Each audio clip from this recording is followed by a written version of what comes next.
옛날에는 우리 연세 조금 있으신 어르신들 국민학교 시절이 있었잖아요. 그때는 이렇게 이제 책 한 권을 학교에서 떼고 나면 뭐 했습니까? 이분은 잘 아시는 책거리를 했어요. 선생님이 뭐 빵이나 음료 같은 거, 과자 이렇게 준비하시든지 좀 사오라 해가지고 책 한 권 뗐다 책거리를 했습니다. 오늘 드디어 이제 사도행전 마지막입니다. 마지막인데 그래서 오늘 책거리는 없습니다. 없고 예배 마치시고 한국교회에서 제일 점심 맛있기로 소문난 부민교회 점심을 책거리 삼아 드시고 가시길 바랍니다. 이럴 때 아멘 하시네. 한 달 전에 저희가 이제 절기가 있어서 3주 정도 절기 설교를 또 하기도 하고 또 목사님 통해 듣기도 했죠. 한 달 전에 우리가 이 본문 앞부분을 살펴봤습니다. 바울 제외하고 275명의 배에서 뛰어내려서 헤엄쳐서 멜리데의 섬에 이제 구조가 된 이 사람들의 내용을 살펴봤죠. 그 섬에 원래 원주민들이 있었습니다. 바바리안들이에요. 야만인들인데 평소 같으면 경계하고 또 위협을 가할 수 있는 사람들이 그 원주민들이죠. 그런데 지금 물에 빠진 생쥐꼴로 온 이 사람들, 때마침 폭우가 내리고, 그렇죠? 그리고 또 날도 엄청 추웠어요. 그래서 원주민들이 보기에 이 사람들은 긍휼히 여겨야 될 사람이다. 그래서 이 배에 탄 바울과 일행들을 원주민들이 다 영접을 합니다. 그리고 추울까봐 불을 피워서 케어를 해줘요. 바울이 자기도 좀 거드느라고 그 불에다가 나무 한 묶음, 장작 한 묶음을 덥석 넣었는데 뜨거우니까 그 속에 숨어있던 독사가 튀어나와서 바울의 손을 덥석 물었습니다. 그 장면을 보고 원주민들은 그들이 생각하는 미신은 신의 응징이다. 이 사람은 분명히 인과응보다. 분명히 사람을 죽였거나 예전에 어떤 큰 죄를 저질러서 신이 독사를 통해서 징벌하시는 거다. 이렇게 생각한 거예요. 그런데 그들의 예상대로 바울이 입술이 시퍼렇게 변하거나 바들바들 떨다가 죽어야 되는데 독사에 물리면 멀쩡합니다. 그 모습에 원주민들이 충격을 받아요. 이 사람은 신적인 존재구나. 그때부터 추앙하기 시작해요. 그리고 그 섬에서 제일 높은 사람인 보블리오가 아마 추장 정도 되겠죠. 보블리오가 바울과 전체 사람 말고 바울과 몇 사람 최측근 누가나 아리스다고 정도 될 거예요. 이 사람들만 데리고 자신의 집으로 영접해서 사흘 동안 머물게 하며 대접을 합니다. 근데 바울과 일행이 그 집에 가보니까 누가 있느냐? 보블리오의 부친이 열병과 이질로 중하게 앓고 있었습니다. 이에 바울이 그를 위해 기도해주고 안수하고 낫게 합니다. 그 일이 소문이 일파만파나고 그 섬의 모든 병든 원주민들이 바울에게 찾아오고 바울이 다 치료를 해줍니다. 그 섬에서 그렇게 3년을 바울이 지내고 오늘 이제 로마로 다시 떠나게 되는 내용을 우리가 살펴보았습니다. 저는 오늘 이 사도행전 28장 마지막 장을 통해서 바울의 최종 목적지는 로마죠. 그렇죠? 로마로 가는 바울의 이 여정을 살펴보면서 우리 인생의 목적지로 가는 길에 붙잡아야 할 교훈이 무엇인가? 이 관점으로 한번 적용해 보기를 원합니다. 3가지 하나님 우리에게 말씀하십니다. 첫째, 우리 인생의 목적지로 가는 길에 붙잡아야 할 교훈이 무엇인가? 첫째는 먼저 뭐가 살아야 한다고요? 우리의 영이 살아야 한다는 것을 가르쳐 주시고 있습니다. 자, 8절 한번 읽겠습니다. 시작. 보블리오의 부친이 열병과 이질에 걸려 누워 있거늘 바울이 들어가서 기도하고 그에게 안수하여 낫게 하매. 이 그냥 넘어갈 수 있지만 이 8절을 계속 생각해 보면 조금은 이상한 점이 있습니다. 왜 그런가? 여러분, 지금 바울이 보블리오의 부친의 병실에 들어가서 고쳐줬다는 내용인데 자꾸만 생각해 보면, 이 정황을 생각해 보면 조금 이상하다는 겁니다. 지금 여러분, 바울과 최측근들이 보블리오의 집에 갔어요. 바울 곁에 누가 있었겠습니까? 문제 속에 답이 있습니다. 누가 있었겠습니까? 누가가 있었죠. 오늘 1절에 보시면 이 필자인 누가가 우리가 이렇게 합니다. 누가는 지금 나타난 이후로 바울을 떠난 적이 없어요. 바울 옆에서 바울을 케어하고 바울의 도움이 되고 동력이 되고 또 의사로서 역할을 했죠. 누가가 있었어요. 그럼 여러분, 제가 방금 답을 말씀드렸는데 일반적으로 환자가 발생하면 누가 먼저 접근하고 진찰하고 살펴보고 처방을 해야 됩니까? 의사요. 그게 상식적입니다. 근데 오늘 본문은 환자의 방에 의사인 누가가 들어가지 않고 바울이 먼저 들어갔다고 기록하고 있습니다. 의사인 누가가 아니라 바울이 들어가서 이 문제를 해결했다. 이렇게 적용해서 오해하시지 마시기를 바랍니다. 이제부터 아프신 분들은 병원 가지 마십시오. 저에게 오십시오. 배가 아파도 저에게 오시고 이가 아파도 저에게 오십시오. 이렇게 받아들이시면 안 돼요. 예전에 한국교회에 지금도 그런 분들 있는지 모르겠어요. 기도원 같은 데 모여가지고 강사가 장풍 쏘고 막 쓰러뜨리고 또 7년 전에 아말감으로 때운 이를 기도했더니 금리로 바뀌었다. 이런 일들이 일어났어요. 들어보셨죠? 네. 그 맥락에서 이해하시지 말라는 거예요.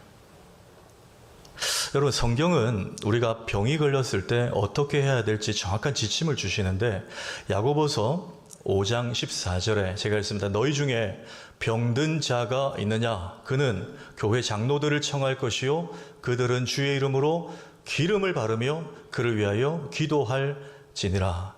두 가지를 같이 병행하라고 합니다. 기름과 기도예요. 기름은 뭐죠? 당시 올리브유입니다. 약으로 썼죠. 저도 최근에 그 올리브유가 좋다 그래가지고 한 포씩 된 게 있어서 아침에 일어나서 공복으로 이렇게 먹습니다. 근데 기도하고 먹습니다. 그 말이에요, 지금. 병원도 가고 기도도 하라는 거예요. 약도 쓰고 링거도 맞고 기도도 하라.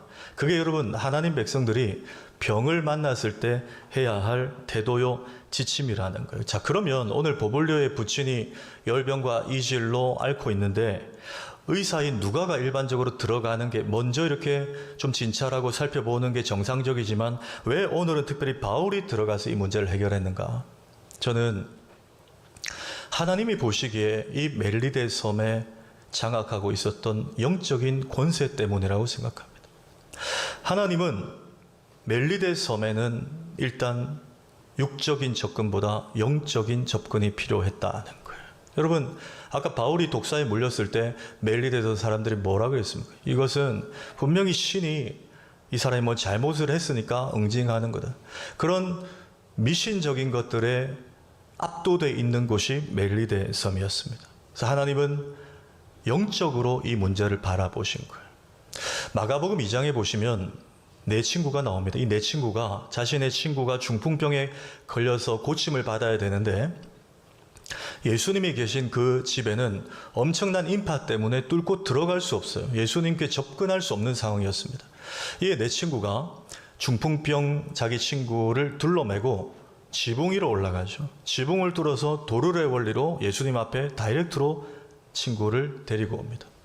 여러분, 이때 예수님이 하신 말씀 기억나십니까? 예수님이 가장 먼저 뭐라고 했냐면 일어나 네 상을 들고 집으로 돌아가라 이렇게 하시지 않았어요. 그건 두 번째 나온 말이고 첫 번째 뭐라고 하셨느냐?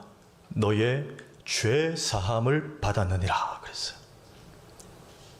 여러분, 중풍병자에게 가장 기쁜 복음은 뭡니까? 너 병 나았다는 거 아닙니까? 근데 주님이 보시는 관점은 달랐어요. 이 병은 2차적인 문제고 첫 번째는 이 영혼이 죄 사함을 받는 것이 중요했다는 거예요. 너의 죄 사함을 받았느니라. 그러고 일어나 너의 상을 들고 집으로 돌아가라. 치유는, 육의 고침은 두 번째로 말씀하십니다. 여러분, 이 원리를 사도 요한도 반복하고 있는데 요한 3서 1장 2절에 읽습니다. 시작. 사랑하는 자여, 내 영혼이 잘됨 같이 내가 범사에 잘되고 강건하기를 내가 간구하노라. 예, 여러분 어순을 보십시오. 우리의 영혼이 잘 돼야 육적인 삶도 잘 된다는 거예요. 여러분 경험하시죠? 예배 가운데 은혜를 받고 막 말씀에 은혜 받고 기도 가운데 은혜를 받고 이러면 여러분, 사업이 좀 힘들어도 우리가 감당이 돼요. 직장이 힘들어도 또 감당할 힘을 얻고 나가죠. 그런데 예배에 막 은혜가 없고 막 말씀이 안 들어오고 이러면 사업이 아무리 잘 돼도 우리 마음이 건조해지고 피폐해지는 거 경험하지 않습니까? 막 한 주간이 막 힘들어요. 왜? 영적인 공급이 안 되니까 그런 거예요. 어떤 분이 최근에 그런 말씀하세요. 목사님, 월화수목 금요일까지 직장에 너무너무 육체적으로 힘든데 금요일 날 딱 되면 퇴근하고 오늘 좀 쉴까 싶어도 그래도 때로는 억지로 온대요. 금요철야에.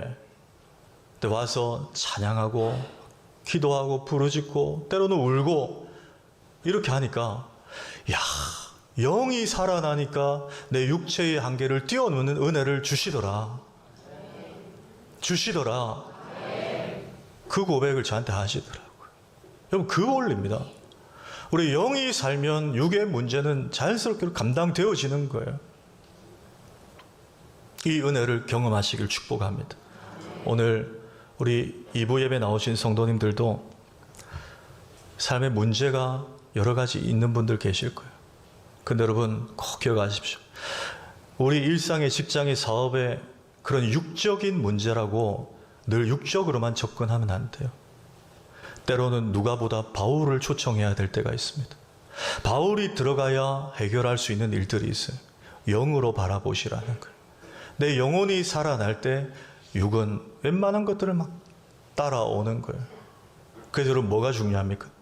예배가 중요해요. 코로나 때 여러분 3, 4년 경험하셨잖아요.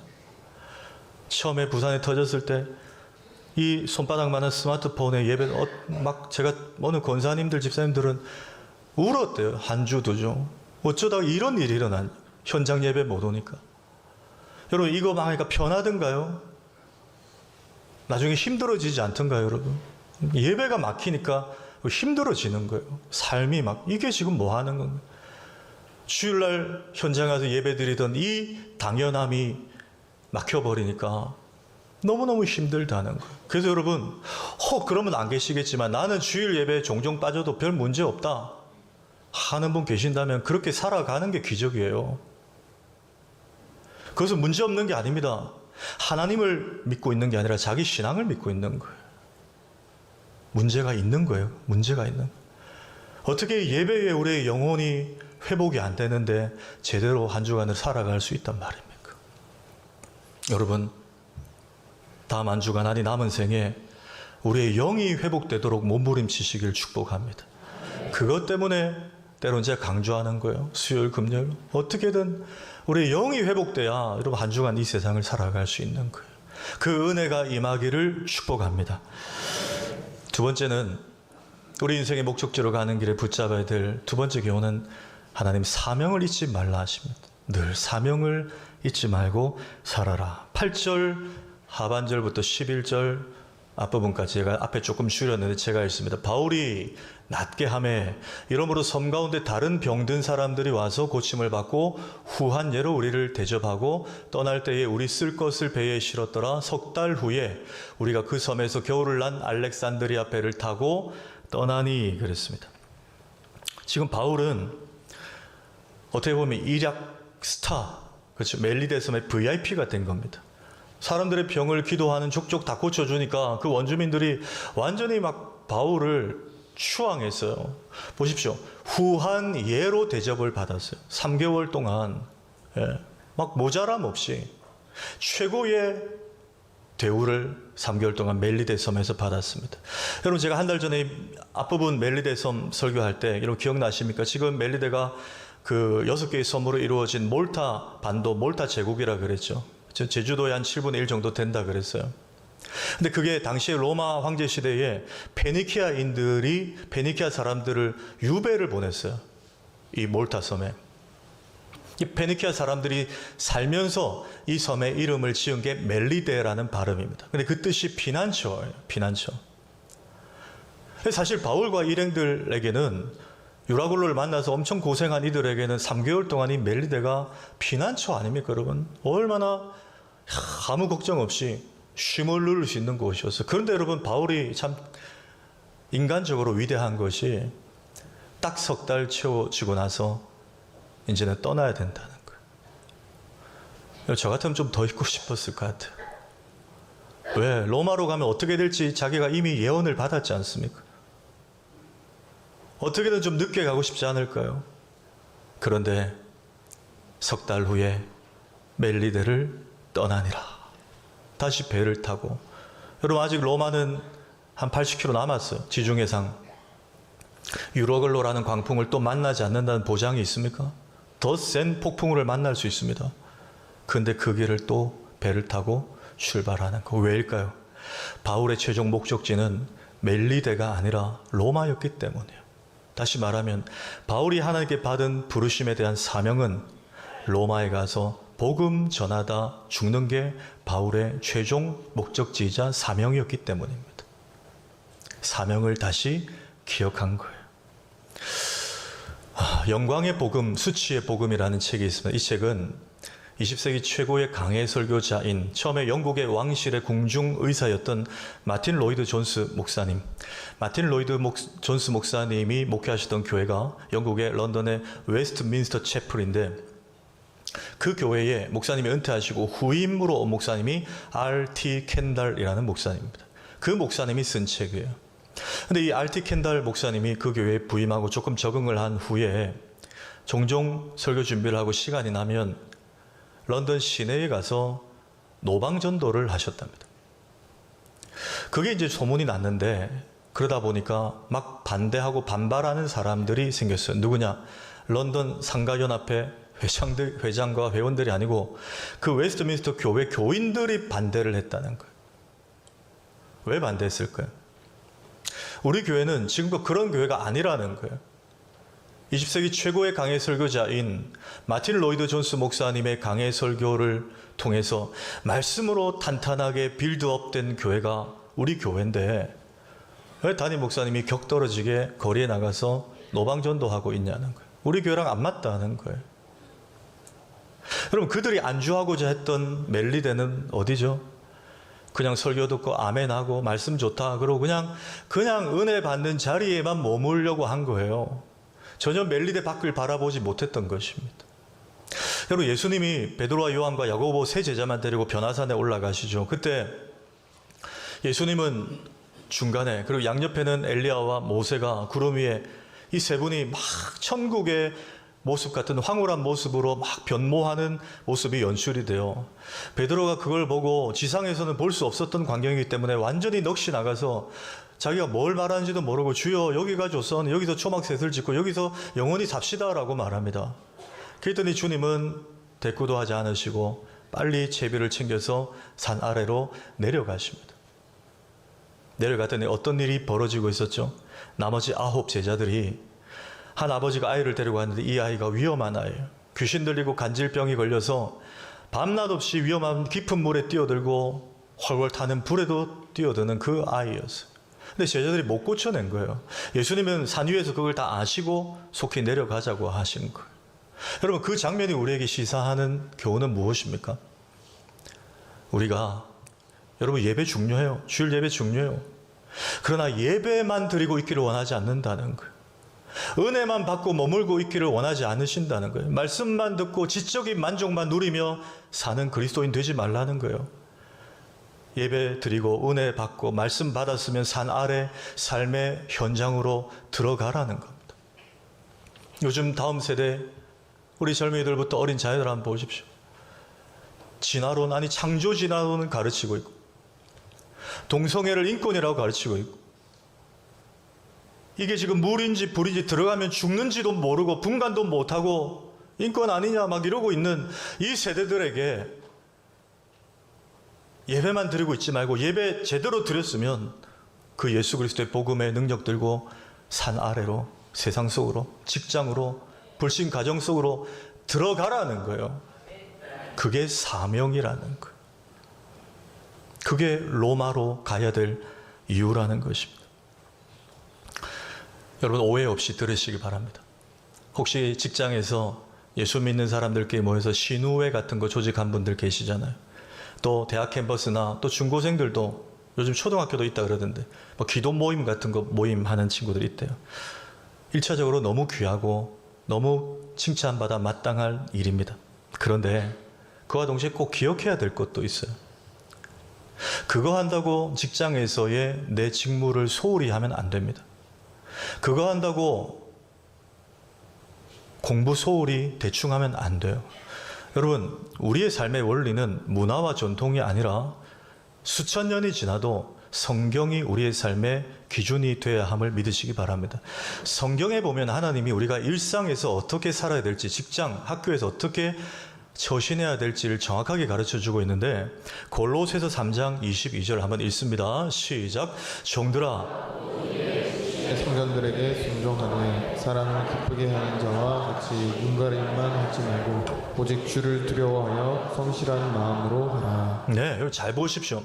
육신의 상전 뭡니까? 직장 상사를 말하는 거예요. 학교의 선생님 말하는 거예요. 대학 교수님 말하는 거예요. 그 질서를 말하는 거예요. 목회자한테 하는 말이 목회자에게 순종하라 말 아닙니다. 여러분, 직장에서, 세상에서 말하는 거예요. 거기서 어떻게 하라고요? 요령 피지 말, 눈가림만 하지 말라는 거예요. 오히려 그 직장 상사, 그 질서에 맞게 내가 해야 될 일을 주 하나님을 두려워하는 성실한 마음으로 하라는 거예요. 우리는 혹 학교에서 기도 모임 만들어서 한다면 신앙 좋다 그럽니다. 직장에 신호회 만들어서 한다 그러면 신앙 좋다 그럽니다. 예, 신앙 좋은 분들이에요. 그러나 조금 더 나아가야 됩니다.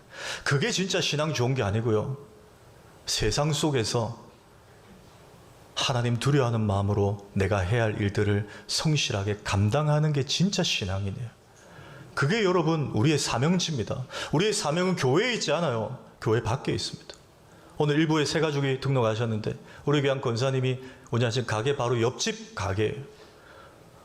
제가 그분 만나서 아까 이거예요 여러분. 카톡이 아니고 이거라고요. 바로 옆에 그분에게 어떻게 했길래 그분이 내 권사님 다니는 교회 나도 갈란다고 하는 거예요. 사명지를 제대로 알고 계신 거예요.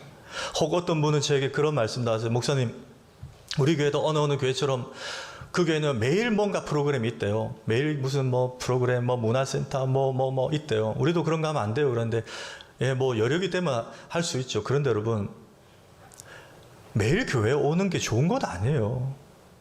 정말 할 일이 있고 봉사할 일이 있어 오는 건 괜찮습니다. 새벽기도 오는 거 괜찮아요. 그런데 우리의 매일이 되는 주일 예배와 수요일과 혹은 어떤 분들 새벽기도와 금요철하면 충분합니다. 그 다음은 로마로 가셔야 돼요. 늘 교회에서 막 그냥 시간 보내는 게 신앙 좋은 게 아니고 삶의 현장에서 거기서 하나님이 나를 살아가게 하시는 방향대로 살아내는 것. 그게 선교적 삶인 줄 믿으시기 바랍니다. 마지막 세 번째입니다. 우리 인생의 목적지로 가는 길에 붙잡아야 할 교훈 세 번째는 앞서 가시는 하나님을 신뢰해야 한다는 것입니다. 자, 14절 중간부터 15절까지 한번 읽겠습니다. 시작. 그래서 우리는 이와 같이 로마로 가니라. 그곳 형제들이 우리 소식을 듣고 아비오 광장과 트레이스 타베르네까지 맞으러 오니 바울이 그들을 보고 하나님께 감사하고 담대한 마음을 얻으니라. 자, 이 구절도 그냥 넘어가고 싶지 않 그냥 넘어갈 수가 없어요. 이 또 신기한 구절입니다. 여러분, 이제 바울이 로마에 지금 처음 가는 거 아닙니까? 우여곡절 끝에 예루살렘의 재판을 피해서 내가 로마 시민권자 돼서 로마에 보내지고 정말 로마에 지금 정말 고생도 많이 했지만 지금 처음 발걸음을 내딛는 순간인데, 그런데 지금 어떻게 된 일입니까? 로마에 갔더니 그곳에 예수 믿는 형제들이 이미 바울이 온다는 소식을 듣고 맞으러 나왔다는 거예요.